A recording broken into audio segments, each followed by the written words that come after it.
Chapter 50. Theon. One moment he was asleep, the next awake. Kira nestled against him, one arm draped lightly over his, her breasts brushing his back. He could hear her breathing, soft and steady. The sheet was tangled about them. It was the black of night. The bedchamber was dark and still. What is it? Did I hear something? Someone?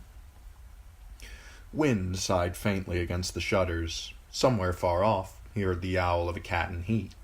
Nothing else. Sleep, Greyjoy, he told himself. The castle is quiet, and you have guards posted. At your door, at the gates, on the armory. He might have put it down to a bad dream, but he did not remember dreaming.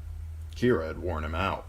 Until Theon had sent for her, she had lived all of her 18 years in the winter town without ever setting foot inside the walls of the castle. She came to him wet and eager and lithe as a weasel, and there had been a certain undeniable spice to fucking a common tavern wench in Lord Eddard Stark's own bed. She murmured sleepily as Theon slid out from under her arm and got to his feet. A few embers still smoldered in the hearth. Weck slept on the floor at the foot of the bed, rolled up inside his cloak and dead to the world. Nothing moved. Theon crossed to the window and threw open the shutters. Night touched him with cold fingers, and goose prickles rose on his bare skin. He leaned against the stone sill and looked out on dark towers, empty yards, black sky, and more stars than a man could ever count if he lived to be 100. A half-moon floated above the bell tower and cast its reflection on the roof of the glass gardens. He heard no alarms, no voices, not so much as a footfall. All's well, Greyjoy. Hear the quiet? You ought to be drunk with joy. You took Winterfell with fewer than 30 men, a feat to sing of. Theon started back to bed. He'd roll Kira on her back and fuck her again. That ought to banish these phantoms. Her gasps and giggles would make a welcome respite from this silence. He stopped. He had grown so used to the howling of the direwolves that he scarcely heard it anymore. But some part of him, some hunter's instinct, heard its absence. Erzin stood outside his door, a sinewy man with a round shield slung over his back. The wolves are quiet, Theon told him. Go see what they're doing and come straight back. The thought of the direwolves running loose gave him a queasy feeling. He remembered the day in the Wolf's Wood when the wildlings had attacked Bran. Summer and grey wind had torn them to pieces. When he prodded Wex with the toe of his boot, the boy sat up and rubbed his eyes.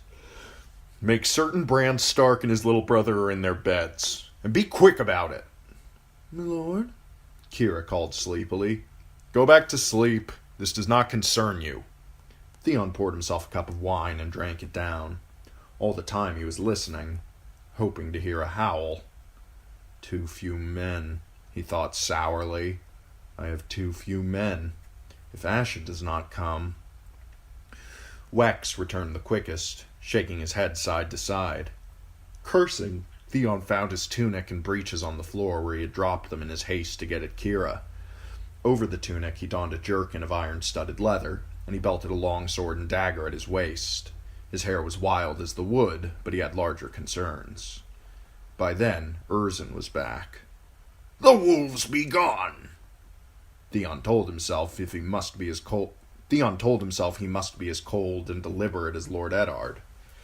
Rouse the castle, he said. Herd them out into the yard. Everyone. We'll see who's missing. And have Lauren make a round of the gates. Wex, with me. He wondered if Stig had reached Deepwood Motte yet. The man was not as skilled a rider as he had claimed. None of the Iron Men were much good in the saddle, but there had been time enough. Asha might well be on her way. And if she learns that I have lost the Starks... It did not bear thinking about. Bran's bedchamber was empty, as was Rickon's half a turn below. Theon cursed himself. He should have kept a guard on them, but he deemed it more important to have men walking the walls and protecting the gates than to nursemaid a couple of children, one a cripple. Outside he heard sobbing as the castle folk were pulled from their beds and driven into the yard. I'll give them a reason to sob. I've used them gently, and this is how they repay me. He'd even had 2 of his own men whipped bloody for raping that kennel girl, to show them he meant to be just. They still blame me for the rape, though, and the rest. He deemed that unfair. Meakin had killed himself with his mouth, just as Benford had. As for Chael, well, he had to give someone to the drowned god. His men expected it. I bear you no ill will, he'd told the Septon before they threw him down the well. But you and your gods have no place here now. You'd think the others might be grateful he hadn't chosen one of them. But no.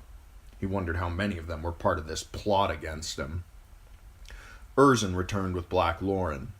"The Hunter's Gate," Lauren said. "Best come see." The Hunter's Gate was conveniently sited close to the kennels and kitchens. It opened directly on fields and forests, allowing riders to come and go without first passing through the winter town, and so was favored by hunting parties. "Who had the guard here?" Theon demanded. "Drennan and Squint." Drennan was one of the men who'd raped Paula. "If they've let those boys escape, I'll have more than a little skin off their back this time, I swear it." "No need for that," Black Lauren said curtly. Nor was there. They found Squint floating face down in the moat, his entrails drifting behind him like a nest of pale snakes.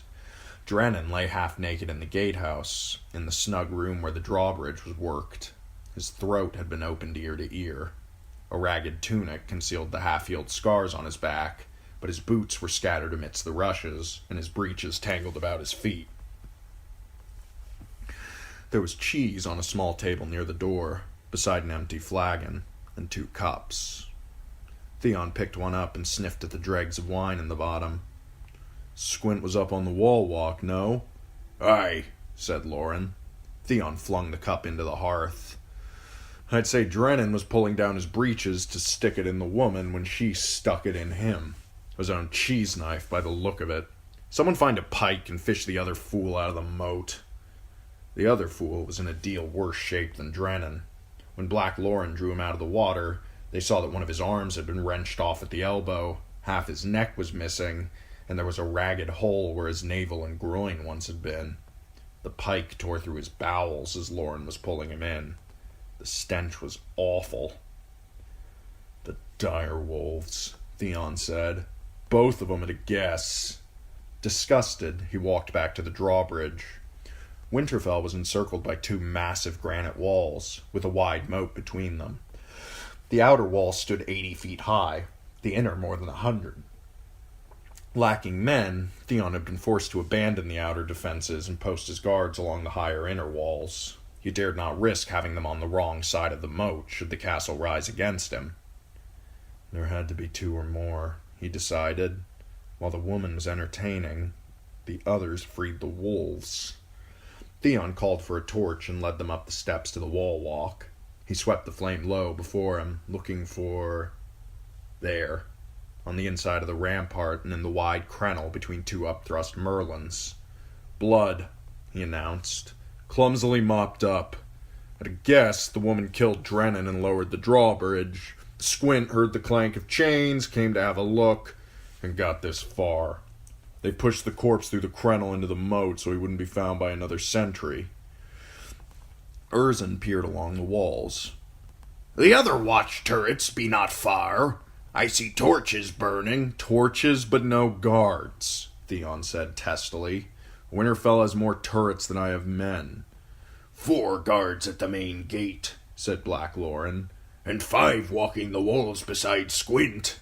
Urzin said, "If he had sounded his horn—" "I am served by fools." "Try and imagine it was you up there, Urzin. It's dark and cold. You've been walking sentry for hours, looking forward to the end of your watch. Then you hear a noise and move toward the gate. And suddenly you see eyes at the top of the stair, glowing green and gold in the torchlight. 2 shadows come rushing toward you faster than you can believe. You catch a glimpse of teeth, start to level your spear, and they slam into you and open your belly, tearing through leather as if it were cheesecloth." He gave Urzin a hard shove. "And now you're down on your back. Your guts are spilling out, and one of them has his teeth around your neck." Theon grabbed the man's scrawny throat, tightened his fingers, and smiled. "Tell me, At what moment during all of this do you stop to blow your fucking horn? He shoved Erzin away roughly, sending him stumbling back against a merlin. The man rubbed his throat. I should have had those beasts put down the day we took the castle, he thought angrily. I'd seen them kill. I knew how dangerous they were. We must go after them, Black Lorn said. Not in the dark. Theon did not relish the idea of chasing direwolves through the wood by night. The hunters could easily become the hunted. We'll wait for daylight. Until then, I'd best go speak with my loyal subjects.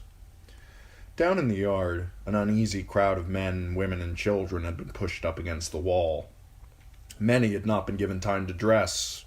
They covered themselves with woolen blankets, or huddled naked under cloaks or bedrobes. A dozen iron men hemmed them in, torches in one hand and weapons in the other. The wind was gusting, and the flickering orange light reflected dully off steel helms, thick beards, and unsmiling eyes. Theon walked up and down before the prisoners, studying the faces. They all looked guilty to him. How many are missing? 6. Reek stepped up behind him, smelling of soap, his long hair moving in the wind. Both Starks, that bog boy and his sister, the half-wit from the stables, and your wildling woman. Osha. He had suspected her from the moment he saw that second cup. I should have known better than to trust that one. She's as unnatural as Asha. Even their names sound alike. Has anyone had a look at the stables? Agar says no horses are missing. Dancer is still in his stall? Dancer? Reek frowned. Agar says the horses are all there. Only the half-wit is missing. They're afoot, then. That was the best news he'd heard since he woke. Bran would be riding in his basket on Hodor's back, no doubt. Osha would need to carry Rickon. His little legs wouldn't take him far on their own. Theon was confident that he'd soon have them back in his hands. Bran and Rickon have fled, he told the castle folk, watching their eyes. Who knows where they've gone? No one answered. They could not have escaped without help, Theon went on. Without food, clothing, weapons. He had locked away every sword and axe in Winterfell, but no doubt some had been hidden from him. I'll have the names of all those who aided them, all those who turned a blind eye. The only sound was the wind. Come first light, I mean to bring them back. He hooked his thumbs through his sword belt. I need huntsmen. Who wants a nice warm wolf skin to see them through the winter? Gage? The cook had always greeted him cheerfully when he returned from the hunt, to ask whether he'd brought anything choice for the table. But he had nothing to say now. Theon walked back the way he had come, searching the faces for the least sign of guilty knowledge. The wild is no place for a cripple, and Rickon, young as he is, how long will he last out there? Nan, think how frightened he must be. The old woman had nattered at him for 10 years, telling her endless stories, but now she gaped at him as if he were some stranger. I might have killed every man of you and given your women to my soldiers for their pleasure, but instead I protected you. Is this the thanks you offer? Joseph, who'd groomed his horse, Farland, who'd taught him all he knew of hounds, Barth, the brewer's wife, who'd been his first. Not one of them would meet his eyes. They hate me, he realized. Reek stepped close. Strip off their skins, he urged, his thick lips glistening. Lord Bolton, he used to say a naked man has few secrets, but a flayed man's got none. The flayed man was the sigil of House Bolton, Theon knew. Ages past, certain of their lords had gone so far as to cloak themselves in the skins of dead enemies. A number of Starks had ended thus. Supposedly all that had stopped 1,000 years ago, when the Boltons had bent their knees to Winterfell. Or so they say, but old ways die hard, as well I know. There will be no flaying in the north so long as I rule in Winterfell, Theon said loudly. I am your only protection against the likes of him, he wanted to scream. He could not be that blatant. but perhaps some were clever enough to take the lesson. The sky was graying over the castle walls. Dawn could not be far off. "Joseph, saddle Smiler and a horse for yourself. Murch, Garrus, Poxy, Tim, you'll come as well." Murch and Garrus were the best huntsmen in the castle, and Tim was a fine bowman. "Agar, Rednose, Gelmar, Reek, Wex." He needed his own to watch his back. "Farland, I'll want hounds, and you to handle them." The grizzled kennel master crossed his arms. "And why should I care to hunt down my own true-born lords, and babes at that?" Theon moved close. "I am your true-born lord now, and the man who keeps Paula safe." He saw the defiance die in Farland's eyes. "Aye, my lord." Stepping back, Theon glanced about to see who else he might add. "Maester Lewin," he announced. "I know nothing of hunting." "No, but I don't trust you in the castle in my absence." "Then it's past time you learned." "Let me come too. I want that wolfskin cloak." A boy stepped forward, no older than Bran. It took Theon a moment to remember him. "I've hunted lots of times before," Walder Frey said. "Red deer and elk, and even boar." His cousin laughed at him. "He rode in the boar hunt with his father, but they never let him near the boar." Theon looked at the boy doubtfully. "Come if you like, but if you can't keep up, don't think that I'll nurse you along." He turned back to Black Lauren. "Winterfell is yours in my absence. If we do not return, do with it as you will." That bloody well ought to have them praying for my success. They assembled by the Hunter's Gate as the first pale rays of the sun brushed the top of the bell tower, their breath frosting in the cold morning air. Gelmar had equipped himself with a long axe whose reach would allow him to strike before the wolves were on him. The blade was heavy enough to kill with a single blow. Agar wore steel greaves. Reek arrived carrying a boar spear and an overstuffed washerwoman's sack bulging with God's knew what. Theon had his bow. He needed nothing else. Once he had saved Bran's life with an arrow. He hoped he would not need to take it with another. But if it came to that, he would. 11 men, 2 boys, and a dozen dogs crossed the moat. Beyond the outer wall, the tracks were plain to read in the soft ground. The paw prints of the wolves, Hodor's heavy tread, the shallower marks left by the feet of the two reeds. Once under the trees, the stony ground and fallen leaves made the trails harder to see, but by then Farland's red bitch had the scent. The rest of the dogs were close behind, the hounds sniffing and barking, a pair of monstrous mastiffs springing up the rear. Their size and ferocity might make the difference against a cornered direwolf. He'd have guessed that Osha might run south to Sir Roderick, but the trail led north by northwest, into the very heart of the Wolf's Wood. Theon did not like that one bit. It would be a bitter irony if the Starks made for Deepwood Motte and delivered themselves right into Asha's hands. I'd sooner have them dead, he thought bitterly. It's better to be seen as cruel than foolish. Wisps of pale mist threaded between the trees. Sentinels and soldier pines grew thick about here, and there was nothing as dark and gloomy as an evergreen forest. The ground was uneven, and the fallen needles disguised the softness of the turf and made the footing treacherous for the horses, so they had to go slowly. Not as slowly as a man carrying a cripple, though, or a bony harridan with a 4-year-old on her back. He told himself to be patient. He'd have them before the day was out. Maester Lewin trotted up to him as they were following a game trail along the lip of a ravine. "Thus far, hunting seems indistinguishable from riding through the woods, my lord." Theon smiled. "There are similarities, but with hunting, there's blood at the end." "Must it be so?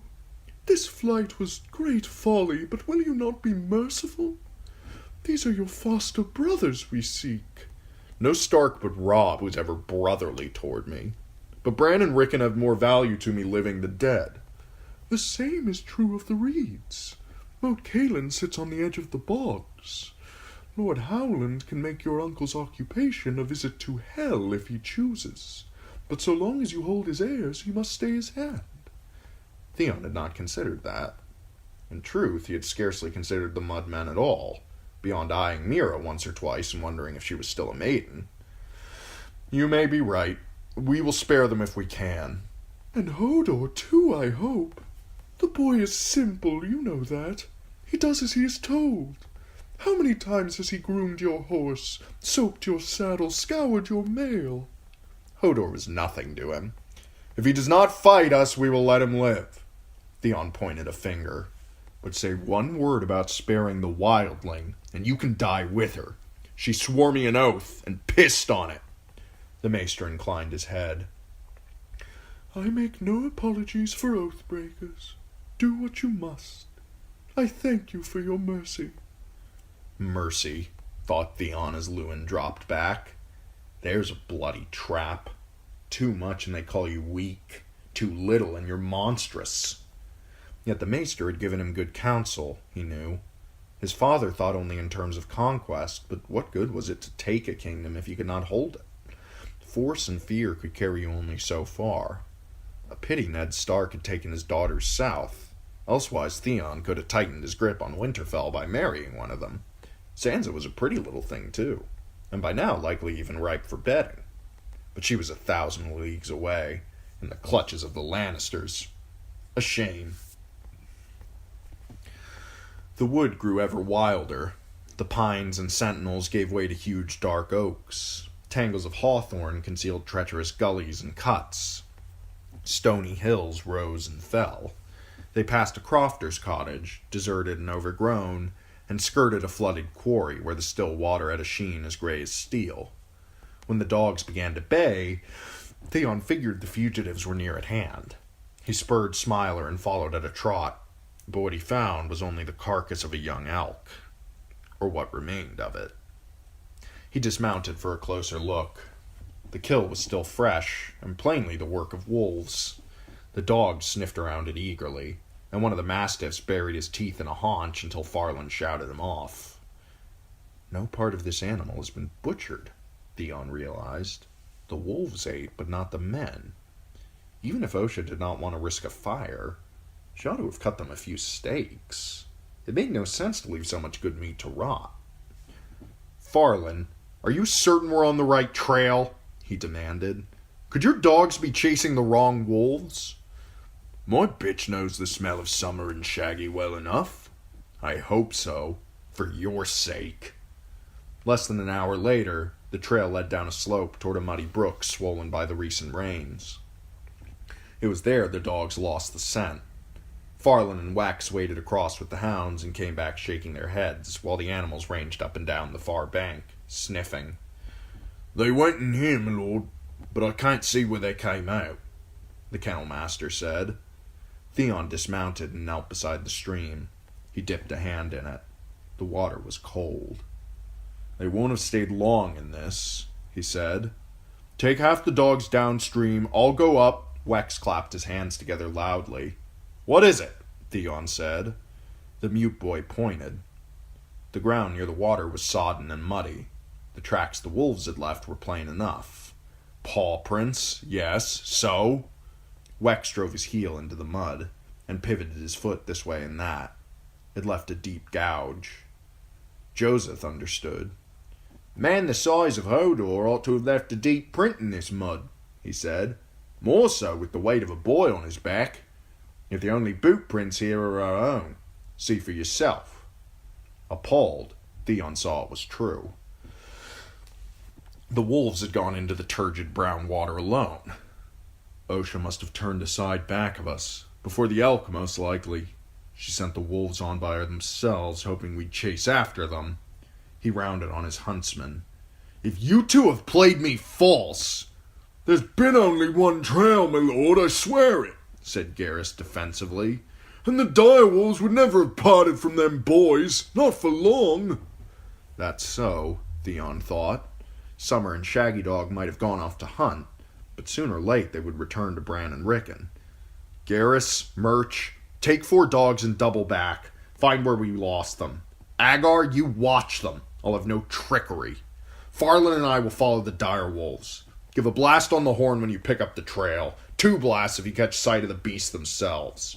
Once we find where they went, they'll lead us back to their masters." He took Wex, the Frey boy, and Geiner Rednose to search upstream. He and Wex rode on one side of the brook, Rednose and Walder Frey on the other, each with a pair of hounds.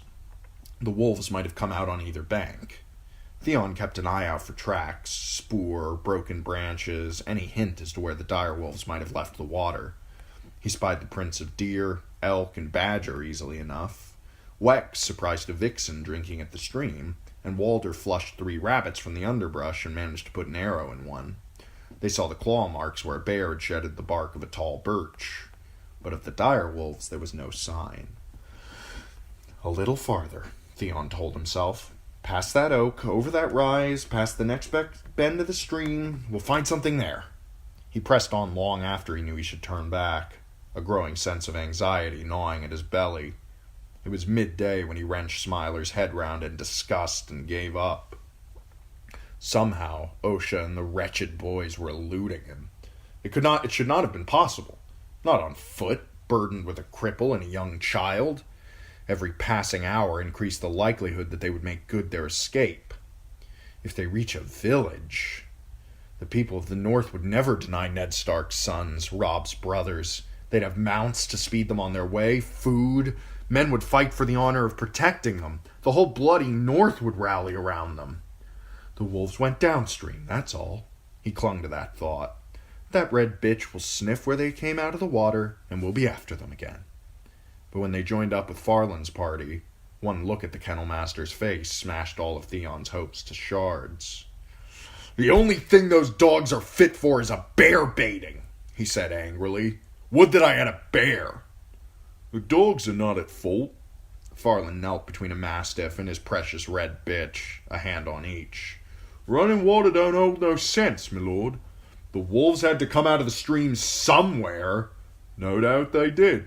Upstream or down. We keep on, we'll find the place. But which way? I never knew a wolf to run up a stream bed for miles, said Reek. A man might.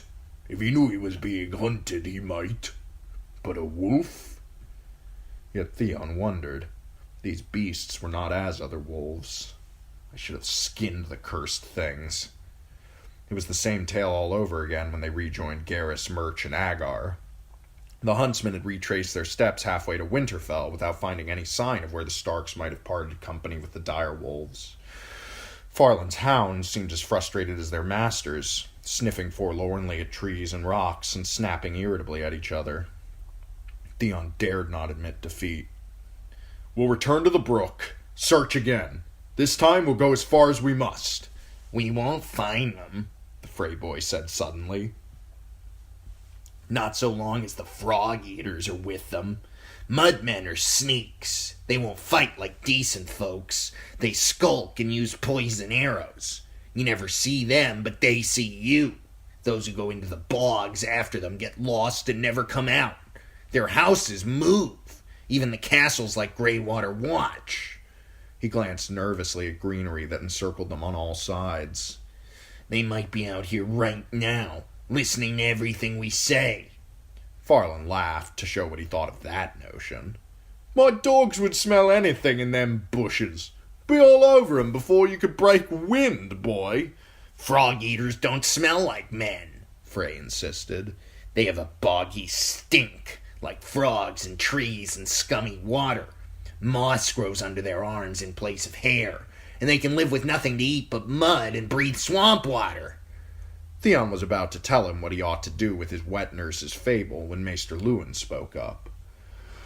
The histories say the Crannog men grew close to the children of the forest in the days when the Greenseers tried to bring the Hammer of the Waters down upon the neck. It may be that they have secret knowledge. Suddenly, the wood seemed a deal darker than it had a moment before, as if a cloud had passed before the sun. It was one thing to have some fool boy spouting folly, but maesters were supposed to be wise. The only children that concern me are Bran and Rickon, Theon said. Back to the stream. Now! For a moment, he did not think they were going to obey, but in the end, old habit asserted itself. They followed sullenly, but they followed. The Frey boy was as jumpy as those rabbits he'd flushed earlier. Theon put men on either bank and followed the current.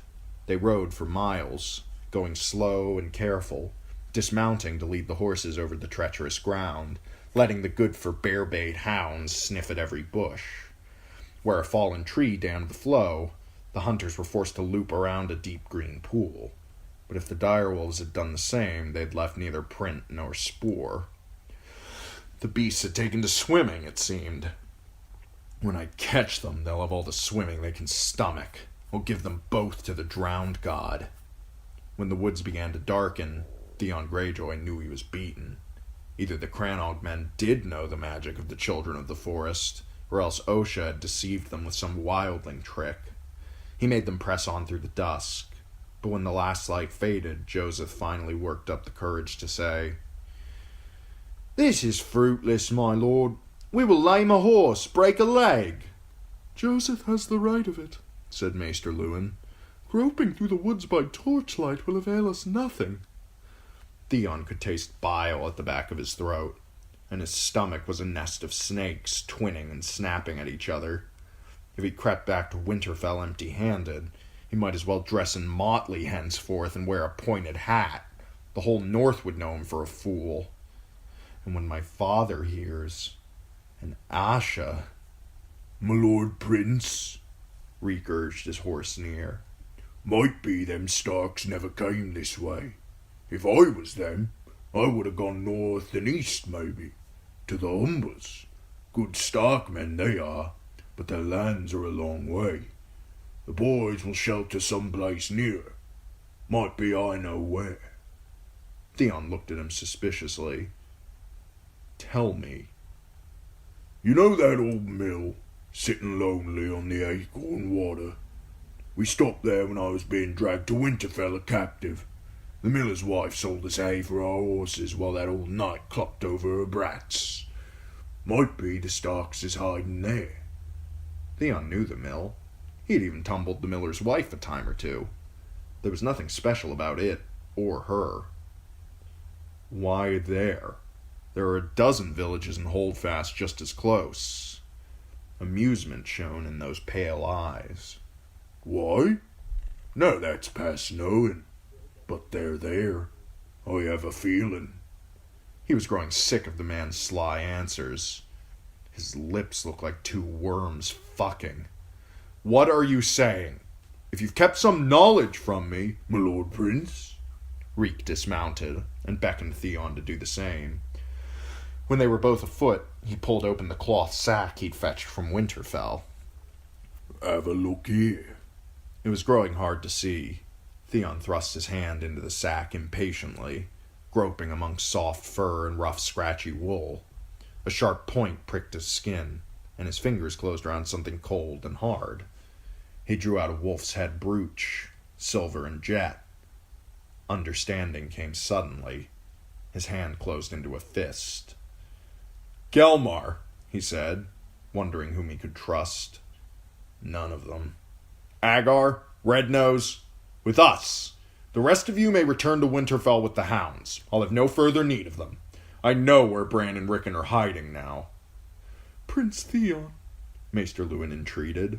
"you will remember your promise? Mercy, you said." "Mercy was for this morning," said Theon. "It is better to be feared than laughed at. Before they made me angry."